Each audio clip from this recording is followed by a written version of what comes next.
My name is Scott Dyer. I'm an elected member of the MVF Board of Directors, chair of the Election Committee, and moderator of tonight's forum. The format of tonight's forum is each candidate will be provided 2 minutes to give an opening statement. I will then open the floor to questions from residents. Residents may direct their question to any or all candidates, though candidates will be allowed 1 minute to provide a response to the question asked. To allow the opportunity for questions from as many members of the audience as possible, please do not wait to be called on, but please come up to the podium and ask one question at a time. Montgomery Village celebrates its 50th anniversary next year, and it's truly the love of this great town and helping our neighbors that inspires so many to volunteer, including for the MVF Board of Directors. I will now introduce our 4 candidates, and this will be the order of their opening statements. Start with Pam Bort. Oh, you want me to give it? I thought you were Oh, I'm sorry. use this one. Yes. So, the end, Pam Bort, John Driscoll, Glenn Gargan, and Neville Levi. Pam, your 2-minute opening statement begins now. My name is Pamela Bort. I've lived in the village for the last 19 years and I've been a homeowner for 10 years. I'm finishing up my 2nd term as a member of the Board of Directors.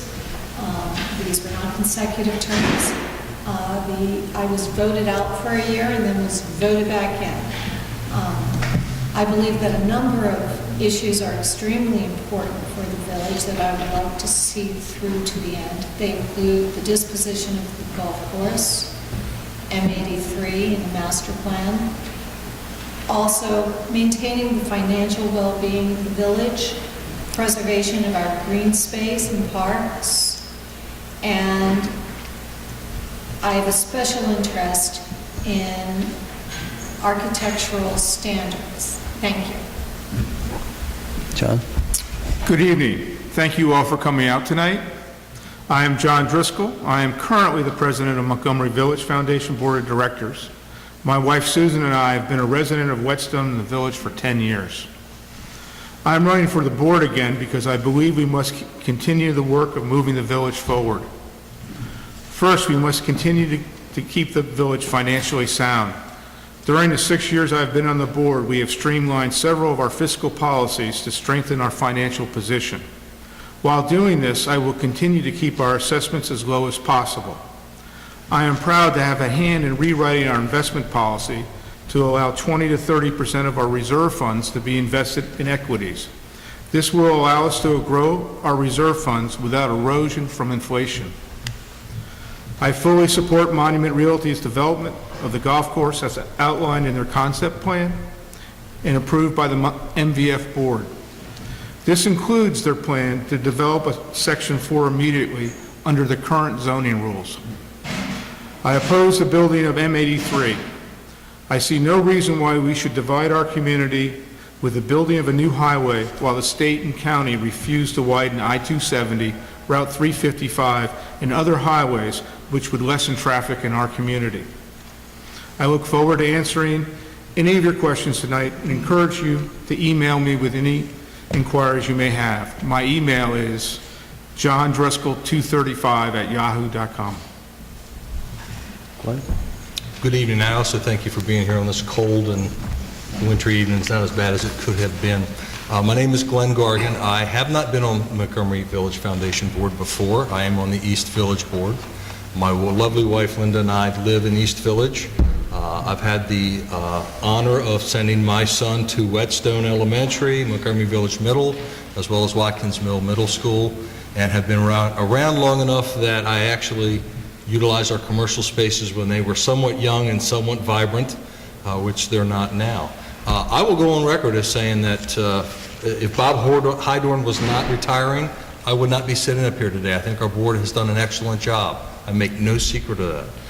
But he is. So someone has to bring some fresh ideas, some renewed vitality, if you will, to a board that's doing a phenomenal job. The issues have pretty much been hit on already. I think we're in good shape financially. A lot has been done in that area. in the last many years, and they should be very proud of that. I'm also against M83. I also believe that we've got issues in front of us in working with the golf course owners, former golf course owners, pardon me, as they develop, and we have some commercial activity that needs to occur as far as some development, some revitalization and whatnot. And I would look forward to answering your questions and look forward to working with all the residents regardless of whether I'm elected or not. Thank you. Neville? Good evening. My name is Neville Levi. I've been a resident for over 16 years. I'm going to speak in several languages first. Montgomery Village has many cultures: English, Gaelic, Tagalog Kultur Montgomery Village, German, Montgomery Village Viele Kulturen, French, Montgomery Village Ade Numbruse Kultur, Korean, Mungumi Dayangan Mangawa Montgomery Village, Spanish, Montgomery Village tiene muchas culturas. I'm sorry, Montgomery Village. First I was going to say what was on my mind, but I think it's best I say what's on my heart. There was a candidate one time who was running for office, and he was speaking amongst a crowd just like you, and he didn't know what to say, and one person said, "Are you the real deal?" Well, first he spoke, and then there was a lull in the crowd. And then there are nods, and then there were smiles. I think he was the real deal. But the question that you might want to ask Montgomery Village, am I the real deal? I'm going to tell you what I've done, I'm going to tell you what I'm doing, and I'm going to tell you what I'm going to do. What I've done. I've been on the Montgomery Village Foundation Board of Directors twice. I've had a job fair. I've had over 100 people in the community as having jobs, and I've injected over $100,000 into the community. I've been on the TD and PF committee. I've been on the Christopher Court board, what I'm doing. I'm on the TD and F committee right now, and what I like to do is have a consensus within the whole group and work tirelessly with Montgomery Village to make Montgomery Village the best hometown in America and lower assessments. Thank you. Thank you. We didn't receive any questions submitted prior to the forum, so we're going to open up the floor to residents. If you'd like to step up to the podium so that everyone can hear you.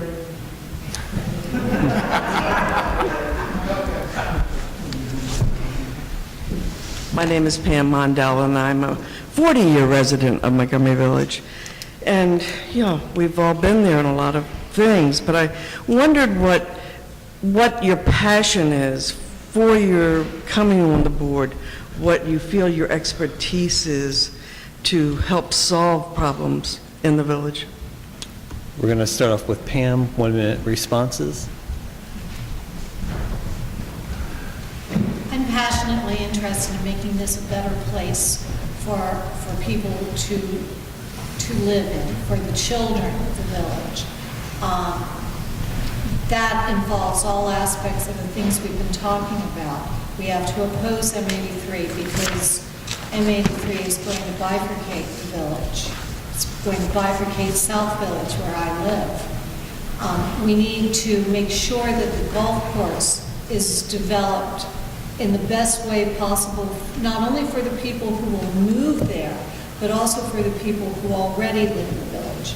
And we need to improve the amenities that are available for the families.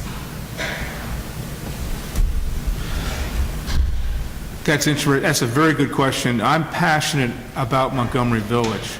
And what I've learned since I volunteered, first with Whetstone and now the Montgomery Village Board, is how we really do have a sense of neighborhood. The community, even though we often argue, it's like a family. And everybody feels free to speak their mind. Everybody contributes. And the more active you get, the more you contribute. I first came here because I was worried about Goshen Road being widened behind my house. And it still is a problem, but I've actually managed to set aside that very single purpose and look at the village much more holistically. And I'm proud to serve you all, and that's it.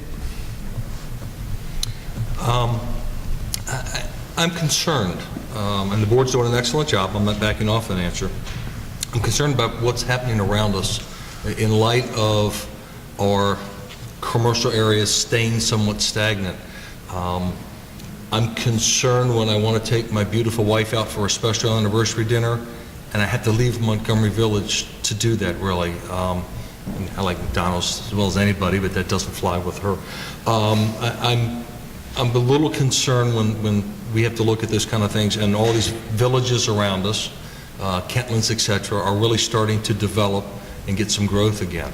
As far as experience, I've been on a homeowner board in Olney as well as East Village. I'm on a homeowner, different homeowner things before then. I'm on the board of the Jewish Council for Aging's Interages, as well as on the Smith School at Maryland Board for mentoring. I'm a very big believer in giving back to the community, and I'm at a point in my life where I can do that now on an increased basis. My question was, what's your professional experience that you think you can bring? It's okay, but, that was what I wanted to know. What do you think you can bring to the table? I'm not the moderator, but every candidate gets the opportunity to answer your first question before you ask another. Okay. Well, as far as your first answer, what knowledge, skills, and abilities do I bring? I have a master's in public administration from American University. I have a bachelor's degree from University of Maryland. I was an analyst for the Congressional Research Service, which is Congress's think tank. I've been on the board before. I have experience being on several boards, as well as Montgomery Village Foundation Board, as well as on the Christopher Court Board and the TDP&F Committee. What is my passion? I love nature. I love the ginkgo tree. I love the flora and fauna that Montgomery Village has. I love its green space. I love the architecture. And I love to bring my experience back to Montgomery Village. Thank you. Thank you. Do we have any other questions? Certainly.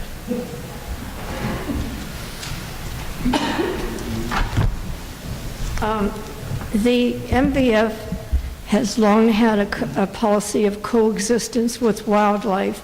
This involves strategies to mitigate possible conflicts, like cleaning the walks, especially in the summer when the infant geese and ducks can't fly and the adults are molting, wrapping trees against beaver damage,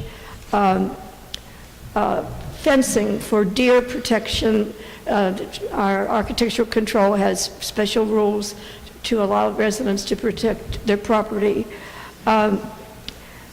Anyway, for years I've asked this question every year to the forum, and every candidate has agreed with the policy. But I'm asking you tonight, do you agree with coexistence with wildlife in Montgomery Village? So 1 minute responses, starting with John. Jane, as I've said the last two times I ran, yes, I do agree with it.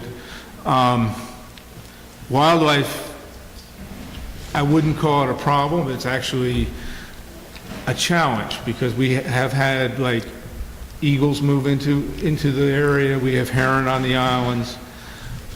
Having said that, we should do everything we can to foster healthy wildlife. It's part of what makes our community special.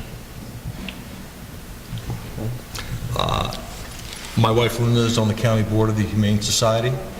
Since we moved into our home, we have had our home, it's now a certified wildlife habitat. We back up to Isaac Walton. We've got lots of critters. We love them all. In fact, I'm probably below them on the pecking order most days. We're very large into wildlife and coexistence. So yes, I very firmly believe in that. I'm glad you asked that question, Jane, because my passion is nature. I love nature. I don't know if you remember, but I'd say about 7 years ago, the Montgomery Village Foundation, or the community, had an issue with the great blue heron.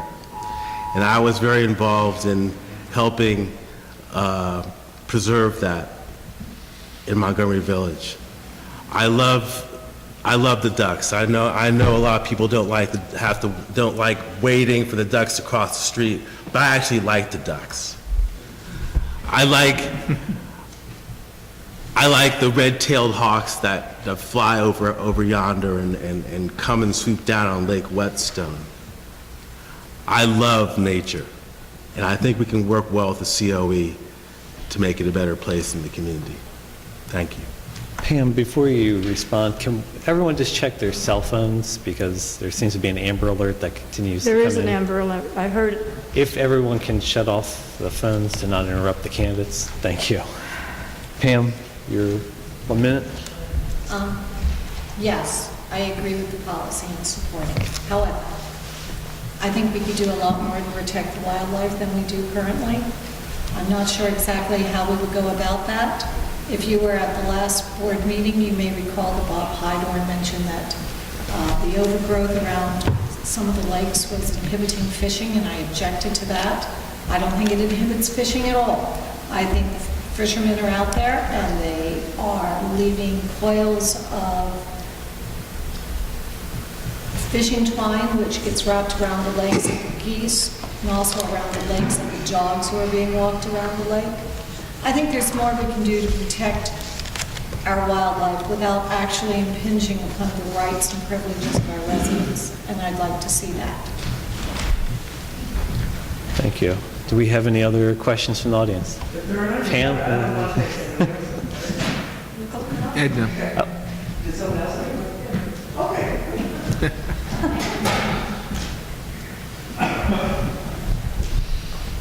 Hello, everyone. My name is Edna Miller, if you don't know who I am, and I'm a resident of 12 years living in condominiums. And what I want to know is what you would do to improve transparency in the village. Thank you. 1 minute responses, starting with Glenn. A good question, Edna. I've been scratching my head, and I realize it's outside Montgomery Village, but at a master plan meeting 2 meetings ago, I believe it was, this came up as a discussion, and people were concerned that they were not getting notifications. The reason I was in a quandary is because I'd received several emails. I'd seen it in the Village Voice, the hard copy, the paper copy. I would say you need to let us know what you think you might be missing. The Director of Communications is here. I would certainly direct it to them to find out specifically what your issue is. Answer to that question. I'm going to take a few extra seconds I may have left over. I have an MBA, I have BA and a BS. I've been on probably 24 boards. I've started numerous businesses. Going back, I was in the construction industry. It was called Heavy Highway, where they built interstate highways, and there was lots of discussion about what can go where, political and everything else, as far as it goes. Neville? Okay. I'd first say that it's really important that the Montgomery Village Foundation and the community members have better communication. If I'm not mistaken, back when Mr. Frank Mondell was on the board, they had MAC committees, which was sort of like an interface between small groups of homeowners associations and condo associations that would get together and have like a session where they would exchange ideas. I think it would be a good idea if we get back to that and have a situation where that the Montgomery Village Foundation and the community homeowners and the homeowners get together and have more open-ended conversations, frank conversations. Thank you. Pam? And I'm not really sure how to answer your question because I think that we need to improve the transparency issue here. Our ability to communicate back and forth and to make everything very clear to the residents. I'm not sure how to go about that. We discuss that on the board fairly often. We'll have an argument about whether or not we're being as transparent as we should be.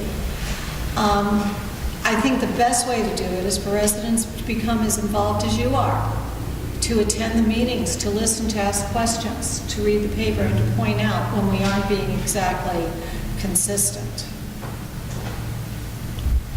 Transparency always comes up. It's a question the last 2 times I've been running.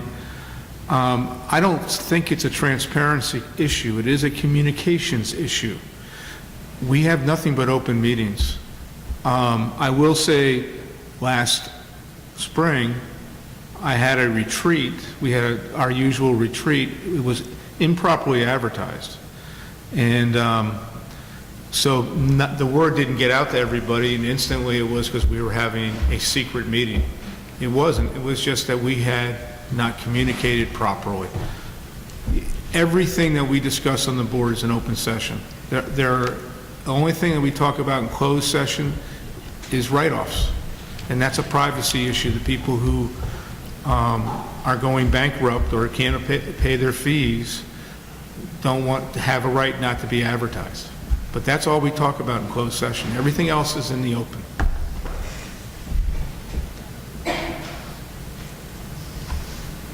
Actually, Is there something else? Mr. Wilder? Okay.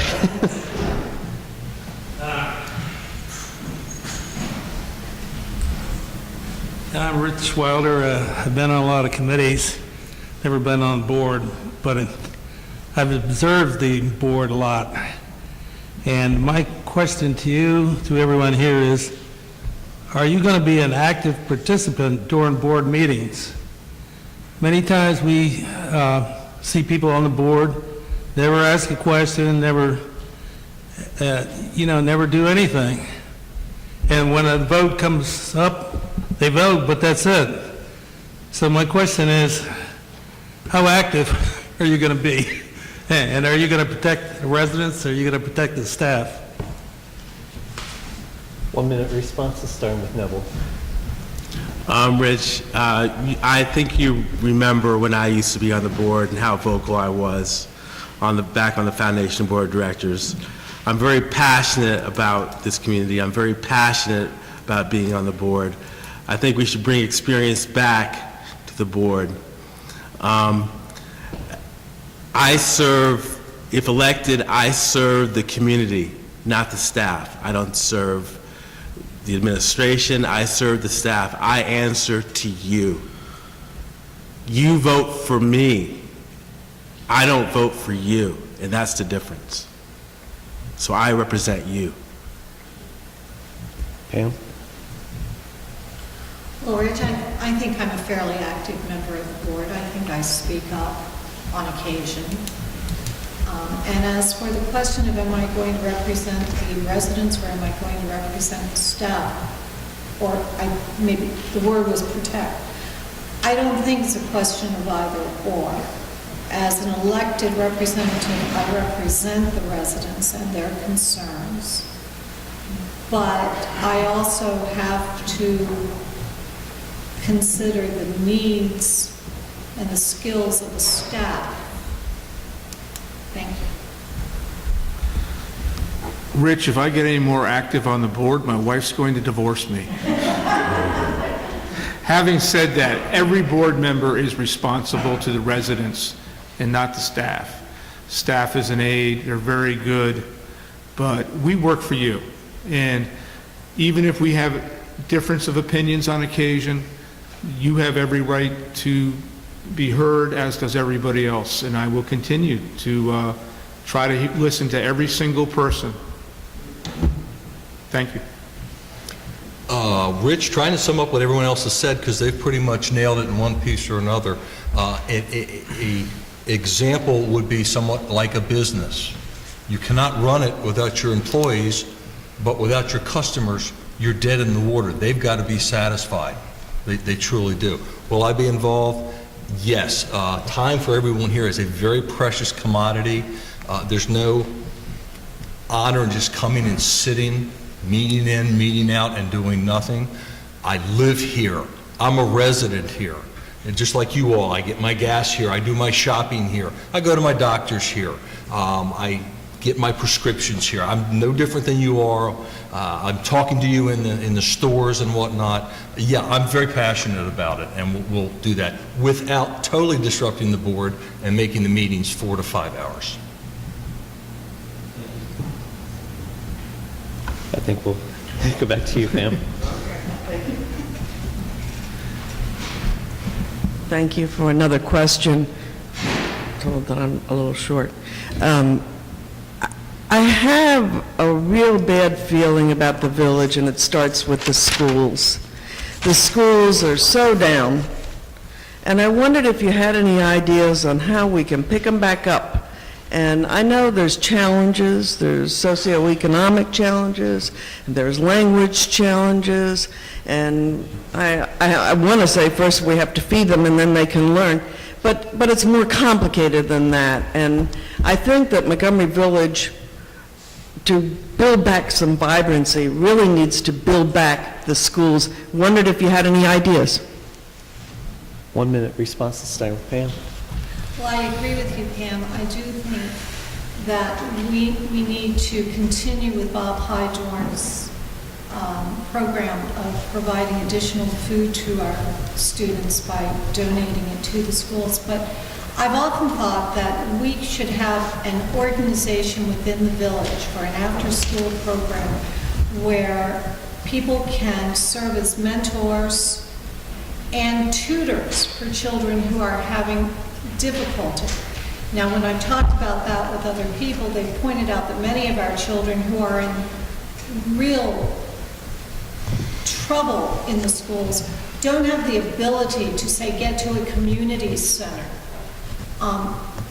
We would have to find some way of dealing with that issue, but I think the best way is to harness the skills of many of our retired people to provide mentoring and tutorial services to these children.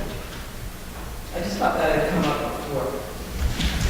Pam, you got me on this one. I have not really worried about the schools in this area, partially because I've put 4 children through Montgomery County schools, and they've done very, very well. They were very, very well prepared.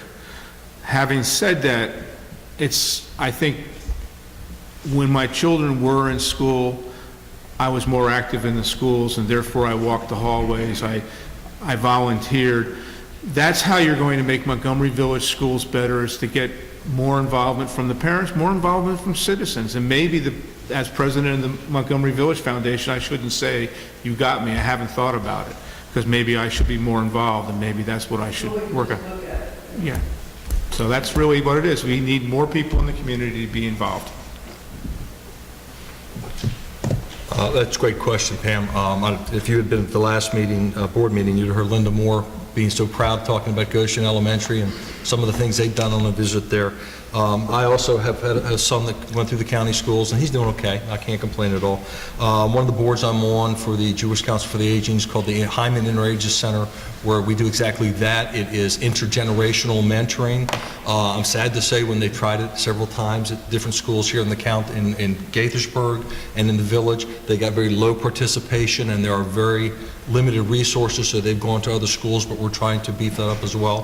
One of the things I believe the board has a great reputation with the state legislators, and right now, as we speak, our county's getting pummeled with education funds. That's a part and part of it too. The PTA, of course, the involvement has to be there. If there's no passion there won't be passion in the students, there won't be passion in the teachers and the professional staff. It's a vicious circle, but you got to keep plugging away at it. You truly do.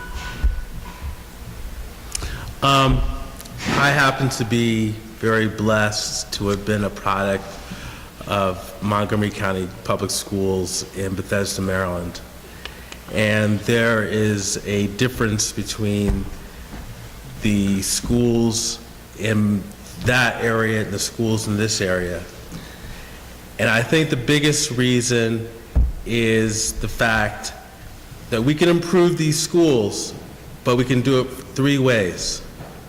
1, improve our resources. 2, more appropriations. 3, grants and monies given to the schools. Now, the reason why I'm saying all this is because I work at Nealsville Middle School, where a lot of our kids are bused from Montgomery Village. And we can improve on the schools in Montgomery Village if we actually write grants, which I'm very involved in right now, to appropriate monies for the schools so they can have better education. Thank you. I just think we really need to look at this as an issue, and I'm not faulting anybody, I'm just saying that to improve the village, we're going to have to make it more attractive. To make it more attractive, it begins with the schools, because nobody's going to come here because these schools are not good. They're very low, there's a rating scale, you can look it up, and it's sad, because they were blue ribbon schools. My daughters went through these schools, and they were excellent. Thank you. Appreciate you bringing up that important issue. Keith? I'm Keith Silliman. I'd like to follow up on Pam's question and even generalize it. Over the years, congestion in Montgomery Village has gotten worse. We're seeing more and more up-county traffic is driving through the village to get to 270 or 355 or Mid-County Highway. Our schools, as Pam's pointed out, are not the exceptional schools they were 5, 10, 15, 20 years ago. Our community has lost vitality. I think Pam's word again. You know, we're seeing, maybe it's entropy a little bit of the degradation, the deterioration of the quality of life in Montgomery Village over the last several years.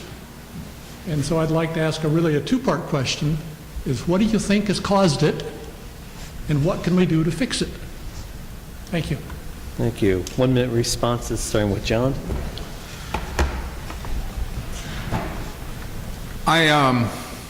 We've all wrestled with this. The board deals with it every year. I think one of the causes of all the problems are the lack of growth or the lack of vitality for the organization. When Kettler left the organization, left Montgomery Village, they were the people who were actually putting the best foot forward, the best face forward. They were trying to sell houses. They were invested into the community. That's really why I feel Monument Realty's plan for the development of the golf course is so important, because it'll add new vitality, new housing stock, new people. We just need to have something. We have to do something different than we've done the last 10 years. So the economic growth will help. As far as congestion in schools, if you see what the county and the city governments of Rockville and Gaithersburg have for our futures, traffic in schools are going to be overcrowded because there's 150,000 homes coming in without anything being done by the village. I do agree with John. Having been in construction long ago, a large part of it is just the funds are not coming to schools, the forecasting of the student growth versus the funding to handle that, and the roads are not keeping up. I also agree with John that one of the things that we need to do is show that we are open when people want to come in and want to invest in the village, because that will encourage others to come and invest in the village as well. Because if we don't do that, they've got Durwood, they've got the Kentlands, they've got plenty of other areas where they can put their financial resources and get the return with people that do want to work with them. So I'm not saying roll over, let them scratch the belly and have their way without conversation or intelligent input, but we've got to show that we're more than willing to talk and we're open-minded about it. The best way I can answer that is the Kettler Montgomery Village was built at least 30 or 40 years ago. You can't apply a template of 30 or 40 years ago to 2015. It doesn't work. That's why things have to be updated. The issue as far as going downhill, I tried to address that issue back in 2008 when I had a job fair, because the whole idea behind a job fair is if you employ people with higher paying jobs in this area, you'll be more apt to find a higher paying job, be happy in your community, and raise the standard of living. And that's what I truly believe in.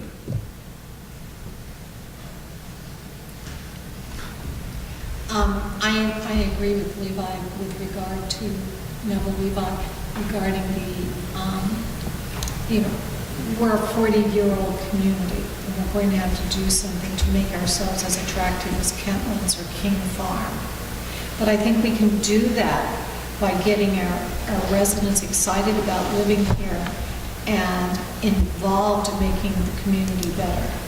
We also need to look carefully at Monument. I think Monument provides us with an opportunity to construct new housing and attract new buyers into the community. Of course, there's also the issue of the village center, which needs to get our attention. The congestion issue, I don't know how to address. We have to address that through the county. Thank you. Do we have any other questions from residents?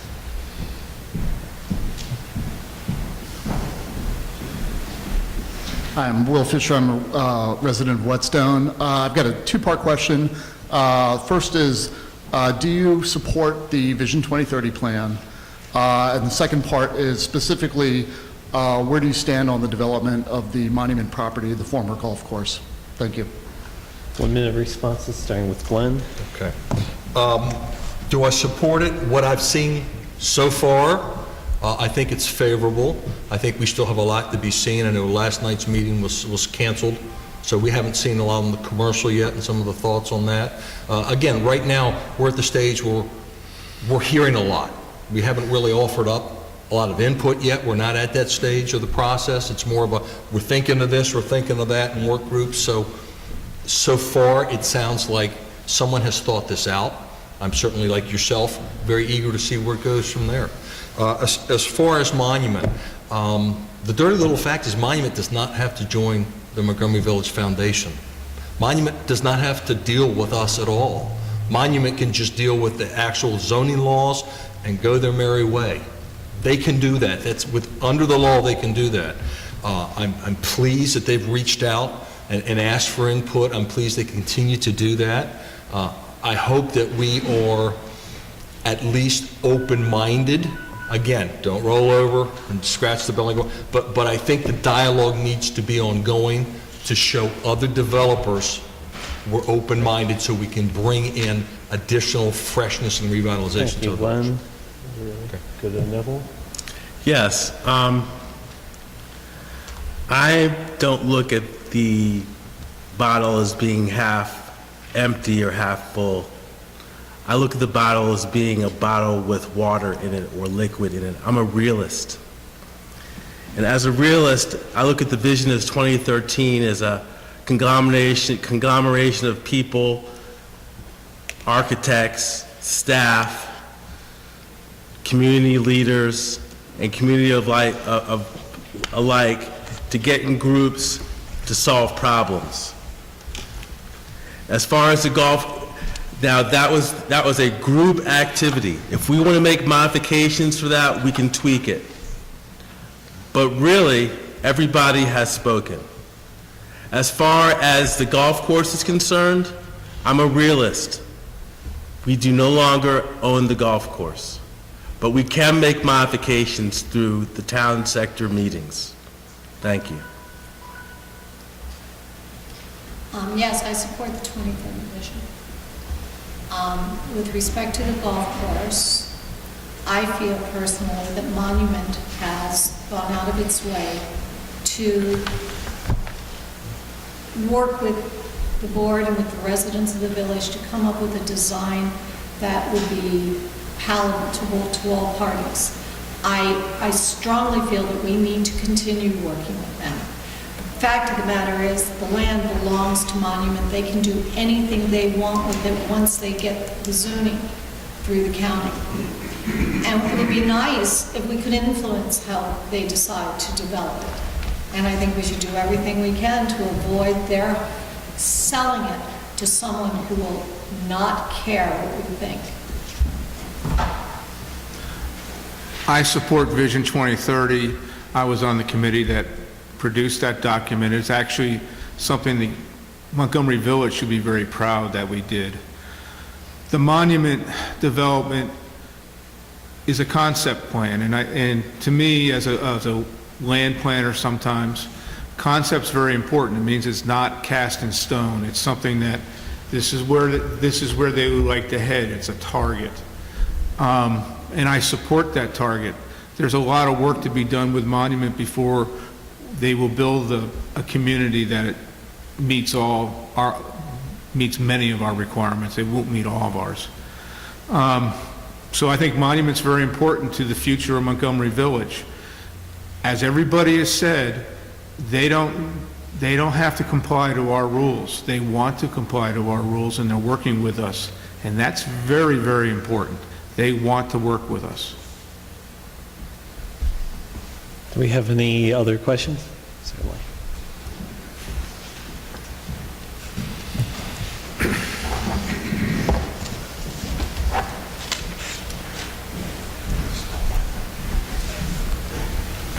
Good evening, Dennis Barnes, resident of Montgomery Village since 1975. Served on the North Village Board for about 15 years, the last 8 years as president up there by Lake Kaufman. I'm here to get your opinion and your reaction to the current Montgomery Village Foundation transportation policy, which is a 5-page document, has implications for property owners, especially along my old stomping grounds, where I sold because I was fearful what was going to happen to Whiteman, 4-lane under the recommendation, probably went to Montgomery County Council. That's in this policy would recommend, Montgomery Village Foundation Board of Directors recommend a widening of Whiteman Road to 4 lanes, Blunt and Brink, which feed into Whiteman, and Goshen all the way, of course, down to the mid-county and all that point. Those particular recommendations, the Montgomery Village Foundation transportation policy has very serious implications. Obviously, Montgomery County Council has a bottom line or authority and the money to actually do this. Currently, nothing has happened. I must say, along these early lines, the Montgomery County Council and Mr. Leggett did previously approve approximately $128 million for the widening of Whiteman Road to 4-lane. That currently is now in the CIP of Montgomery County government. I have copies of that. Has been put on a delayed status of about 2 weeks ago by Mr. Leggett. I think perhaps based on the concern about the Montgomery County Council on money funding of these, of Goshen, of Whiteman and the Whiteman of Brink, and especially Goshen. I think I want to ask your opinion of those particular recommendations. Again, it's clearly in your foundation policy. You should get a copy of that. Also, the CIP from Montgomery County Council. You should read that. Specifically, the CIP talks about if Goshen is widened. If Goshen is widened, according to this recommendation, approximately 25,000 vehicles will be traversing, coming down, obviously from the northern part of the county, along Whiteman into Goshen. 25,000 vehicles daily coming down that road. That may be my concern, too. These recommendations talk to, the foundation says no to the widening of Watkins Mill by the elementary school, obviously not Montgomery Village Avenue, and M83. I'm going to get the impression, someone could get the impression, especially someone coming to buy property, if you get up into the North Village, those widening will affect your property value. Right now, they're currently, if that goes through, can be under condemnation proceedings. I'm going to have to cut you off because I want your opinion on these. It needs to be amended. The impression is that North Village, I'll use the word, is being discriminated, slanted against North Village interests. 4 HOAs up there, thousands of residents. There's no environmental study by Montgomery County on pollution, noise, and safety that needs to be done. So there's serious implications. So really, it's my question is, based on a policy, how do you look at the widening versus the interest of property owners and business owners in North Village? It looks like it's slanted. County Council, yeah, we're against M83, but the trade-off is we'll widen up here. That's what it seems to me. Thank you. All right, we're going to start 1-minute responses with Neville. I'm going to answer that with one fell swoop and saying I don't believe in the widening of Goshen Road. I am against the building of M83, no alternatives. But at the same token, I don't think we should have as much congestion as we do now. I think one way that we could do to alleviate the congestion is to have more town centers in areas where people would feel less need to move around and have more interconnected bikes, pathways, and buses and reduce the amount of cars on the road? Thank you. Dennis, personally, I'm opposed to widening Whiteman and Goshen, and I'm opposed to M83. The board has a policy, however, and I need to support that, but I would certainly urge the board to keep going back to the county and asking them to revisit their plans. Dennis, as you know, I support the policy. Many people in this room helped write that policy. The policy is sort of a compromise due to reality. Essentially, as far as Whiteman Road goes and Goshen Road, we really want the widening limited to their right-of-way. The county doesn't want to do that. And I know it very, very well because Goshen Road, if it gets widened as it's planned, and I will fight that when the time comes, but 15 feet from the back of my house is the do not disturb line. That means they can park a bulldozer in my backyard. So if you don't believe this is a real issue for me, it is. But TDPF has worked very, very hard. I cannot tell you how many hours have been over the minutia of this. So Whiteman Road, reality says it has to be widened at some point. 4 lanes is what it's going to be. Living in East Village between Whiteman and Goshen, I'm certainly concerned about it. There's no question about it. I would throw several things out there. First off, at some point, I mean this with respect, it's going to sound callous, I don't mean it that way. We all have responsibilities as citizens too, with our elected officials. Sometimes that might be the better way to go. I know that the TDPF here is doing its thing. I know I would go to David Dice, who's the county gentleman in charge of the program management for Montgomery County. Make sure that the environmental studies and the noise studies are in fact scheduled as they're supposed to be. That's a requirement. Would follow, I'm like you all. I live here. I live here in the village. I deal with this every day. It's a great concern to me as well. Do we have any more resident questions? Jane? Oh, actually, Jane, if we'll let Edgar go first.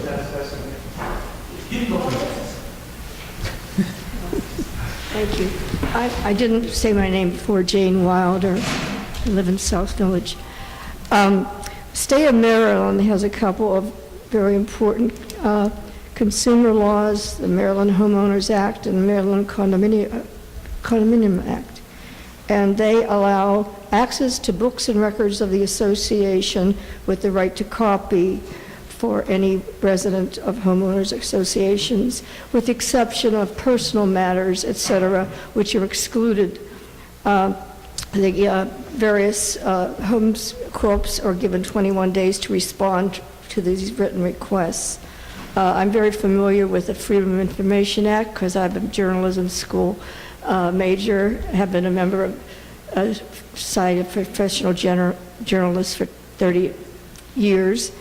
And however, I'm having a lot of trouble getting access to the books and records of my association. And it seems I will send in a request, and this is in the last couple of years. It was better before. You all have a very well described application, even citing the part of the code. But I actually hand these in, get receipts for them, and nobody ever answers my request.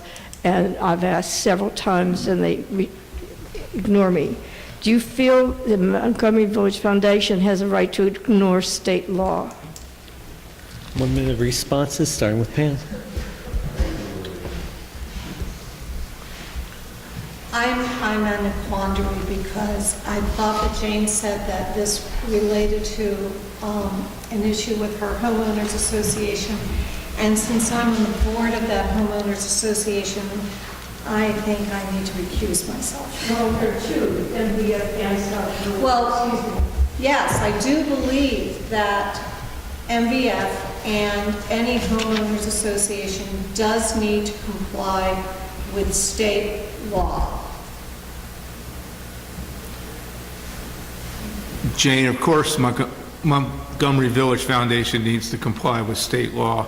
I would ask you specifically, and you can email me or tell me later, where we haven't complied with state law, because it will happen. It's interesting because I get all kinds of emails from people now, because I ask them to email me, and somebody was complaining that the minutes of one of the homeowners associations had not been gotten out in a timely fashion within the 21 days. Well, the answer came back that they hadn't been approved by the homeowners association yet, so they couldn't be published. And they went out within hours of the next day, I'll take it back, the next day of the board of directors approving the minutes. So sometimes it may be just timing. If it's not, please get with me, and I will find out what happens. I know. Jane, speaking generically, first off, everyone needs to comply with the laws of the state of Maryland. That's the foundation, that's the home, or whatever. But there are some considerations here, okay? And in my professional life, I deal with these with the federal government. You've got several things. You mentioned one, PI, which is personal information. You've got to be very careful because there's a lot of legal ramifications for that as well, especially if you give it up, which means somebody has to review it. Not necessarily a lawyer, but somebody for the board, representing the board, has to review that to make sure by accident they're not giving you my social security number or your neighbor your social security number or other information such as that. So you have that, there's a cost involved in doing that. So I don't know how that's handled now. I'll be very upfront about that. But it can be timely and costly. Also, you mentioned timing.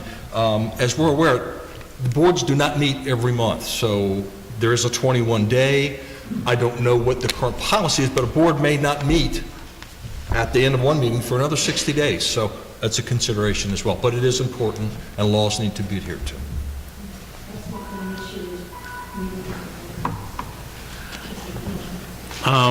Jane, I'm glad you asked that question. The best way I can answer that is when I was working at the Library of Congress, which is a plethora of information transpiring, we'd always get issues of people wanting to get information about the federal government. The Freedom of Information Act is a federal statute. So it's not only if something isn't being abided by on a state level, it's violating a federal law. So by law, you are entitled to it. Right. Edgar? Good evening. Edgar Freeman, East Village resident.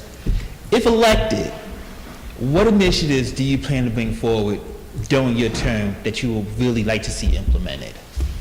1 minute responses, starting with John. Well, that's simple for me.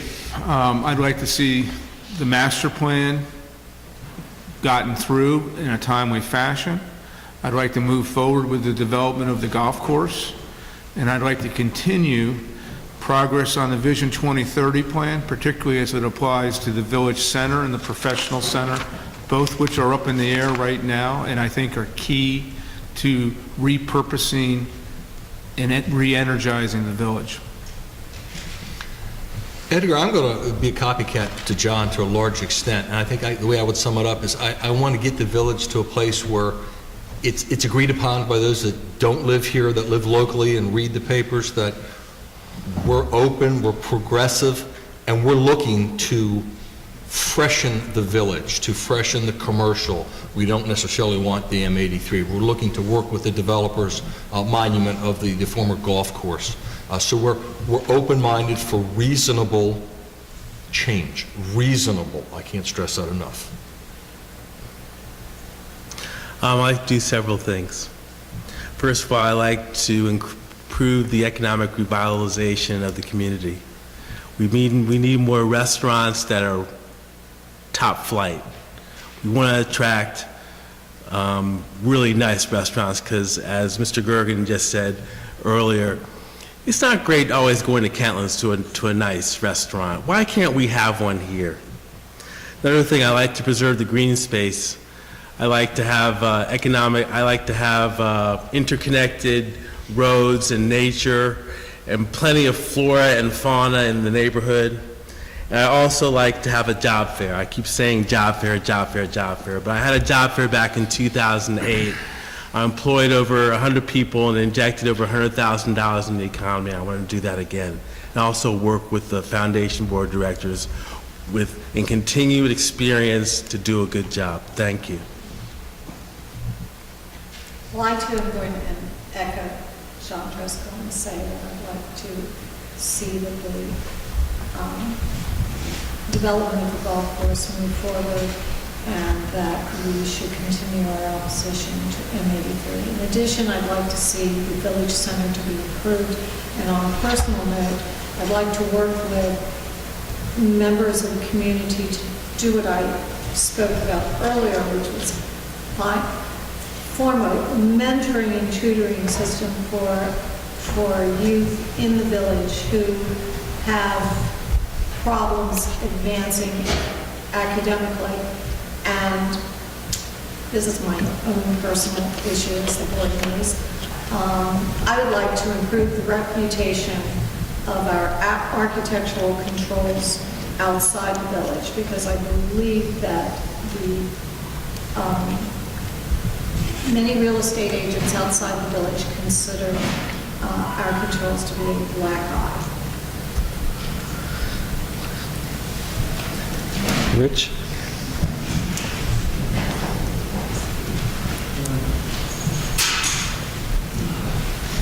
I wanted to bring up an incident that happened here recently. Senior staff gave orders to the ground maintenance people to do some, and we thought that was the end of it.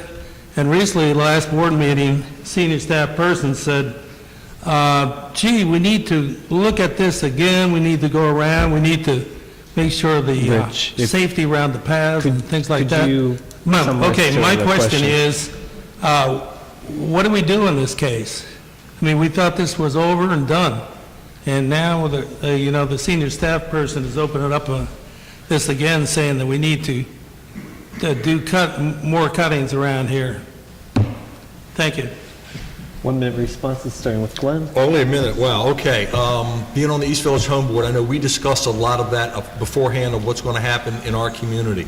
I actually have great faith, even after today, I'll get to that in a minute, on the village, their staff, their groundspeople, whatever, for them taking care of their areas.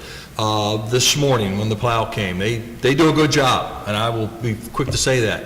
They're on slippery, and they happen to tear up a huge piece of my front lawn. I guess the upside, and I'm not being flippant here, is unlike my hairline, these hedges and that grass will grow back. These things happen from time to time, and I'm not just dismissing it, Rich, but they do a fairly well job, as do the home corporations, in letting people know what's coming up. And I would strongly encourage, I'm guessing that you do go to your home board meetings, but I would strongly encourage you to do that and ask, what's planned? What's planned for the next quarter, the next couple months or whatever down the road? Because we plan these things. They cost, they're budgeted, and there's a plan for this. Best answer I can say. The issue is not that they did it repetitively. The issue is lack of communication. The left person didn't know what the left hand didn't know what the right hand was doing. So the question that you might want to ask is, how are we going to prevent that from happening again? And that's why I said before, we need to have these MAC committees come back installed, where the board communicates with the homeowners associations and the condominium associations and have an open line of communication so things like that doesn't happen again. Another thing is to have more open communication with the COE, the Community on the Environment.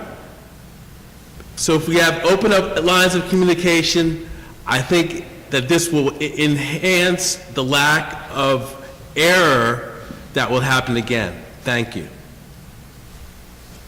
Well, you're talking about apples and oranges, Rich.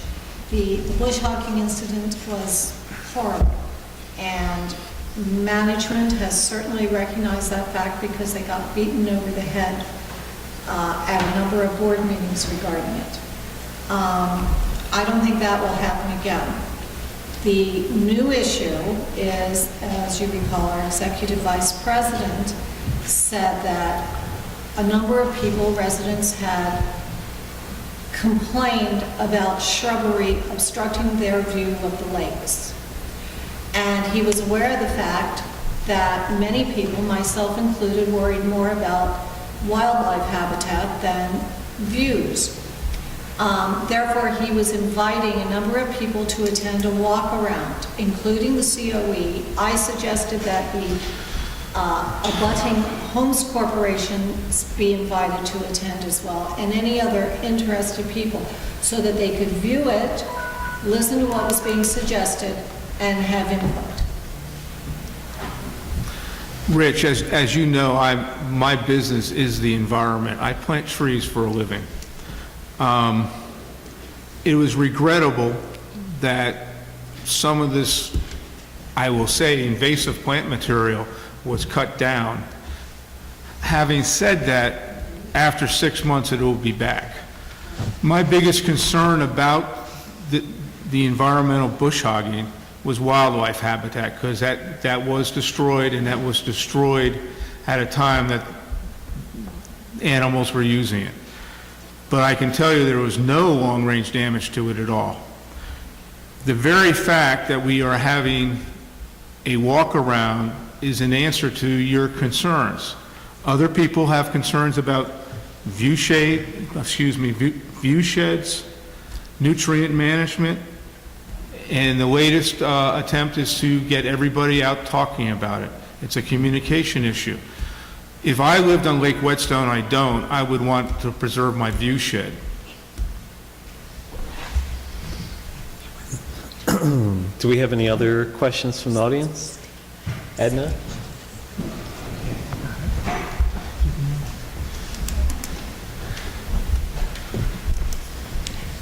I know we have a 50th anniversary committee for our 50th anniversary, but I want to hear from you if you would be interested in having a historic committee who could preserve the historic characteristics of the village. And what do you think those historic characteristics are?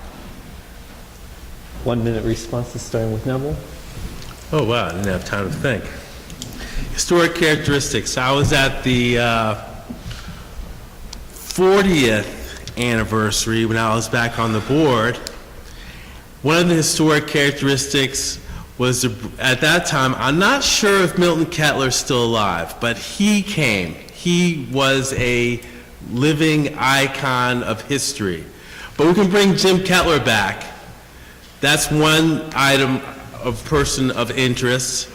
We could bring back what things mean.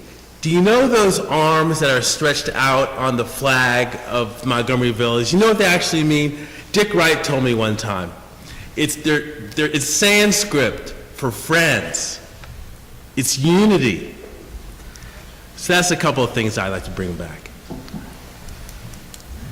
Pam?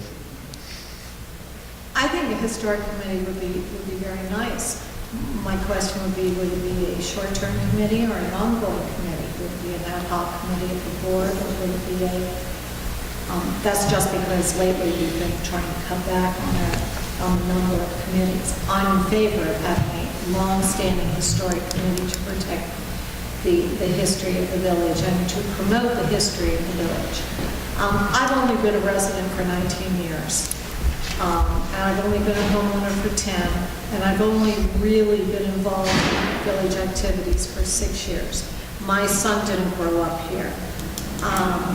But I would say, from listening to people, that the parks, the band concerts, and the community activities are some of the things that are characteristic of the village and should be preserved.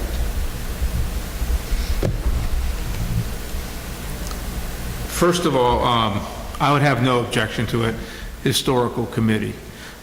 I would be concerned about what they were charged with, but we can get into that later. You asked what is historic in the village. The first thing that came to mind was the gazebos. They are a symbol of sort of what we do. I also, if you've gone through Vision 2030, in long-range planning, you'll find out that our parks, our green space, is extraordinarily important to our community. The word Sylvan, I think, was used during the Vision 2030 plan. So the gazebos as a symbol of our park service, parklands, that would be important to me.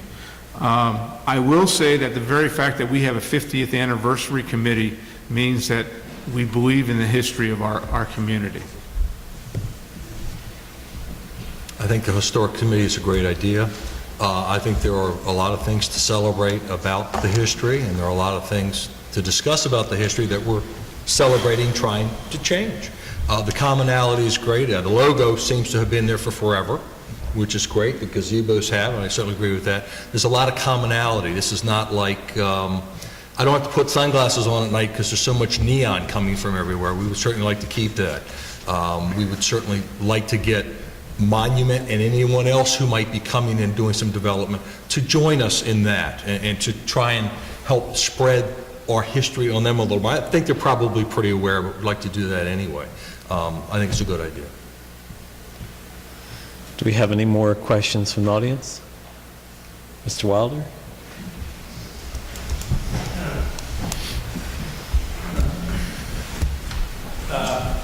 There's a concern about the village and open meeting laws. That once a year, there's a board retreat. So the last time, it wasn't well publicized. If it was publicized, among the residents, the board members, of course, knew about it, and the public is supposed to be an open meeting. And it's usually held on a Saturday or something like that. Okay, that was one issue. Another issue is there was a committee, executive committee, that was abolished here recently, and that set the agenda for the board meetings. Now, the residents could come to that meeting and could get input into what comes before the board. Now, that committee was abolished. Now, I understand that some of the stuff that happened during that meeting is happening by email, and that does not constitute an open meeting. So I just want to put this out there and see what your response is to make sure that we obey the open meeting laws and we discuss things that are applicable to open meetings. Thank you. 1 minute responses, starting with Pam.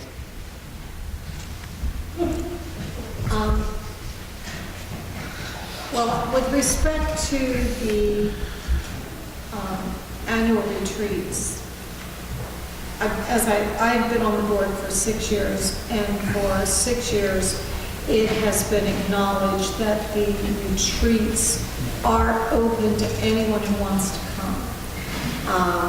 John has said that the last one was not well publicized. It's probably true. The others were publicized as much as any other meeting is publicized, and they're all open. With respect to the executive committee, I'm not on the executive committee, so I don't know what kind of email traffic goes on. But the executive committee, to my knowledge, has not been abolished. Regular meetings are no longer held. The executive committee sets the agenda for the regular board meeting and hears architectural appeals. And it's my understanding, and maybe I'm just uninformed, that if there's an appeal, the executive committee will meet in public. Thank you, Pam. John? Rich, actually, the abolition of the executive committee was essentially done because the meetings were extraordinarily short. Generally, the agenda was set by the EVP and the president, whether it was me or Bob Hydorn, and then approved by the executive committee. That is currently being done by email. Residents could hear what was said in the executive committee. Now they can't read the the emails, and that's problematic, and I don't have a good answer for you right now. I will say, though, that the state legislature is working on an open meetings law to allow emails to be used for this sort of thing. Yes, it is. That is something that's being considered. The open laws meeting is thinking about being adjusted to allow email meetings. Rich, I have several thoughts on this. The first is that myself have not encountered issues about not knowing about these meetings or whatnot. I think it's been mentioned several times. There was poor communication.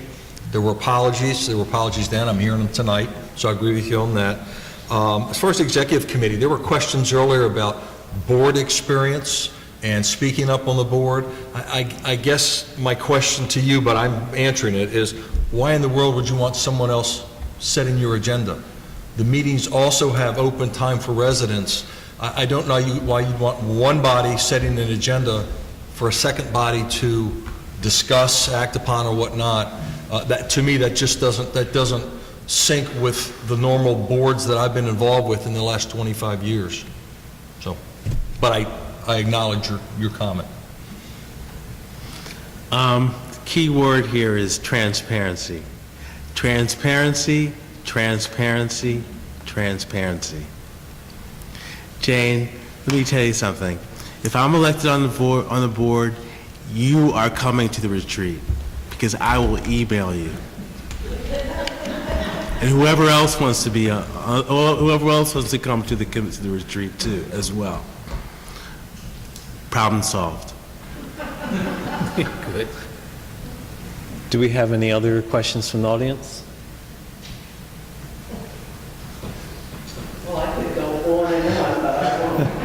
Oh, come on, please. That's okay. All right, if there's nothing additional, make a few closing remarks. We had 13 great questions from the audience. Appreciate everyone's well thought out ideas, questions, and concerns.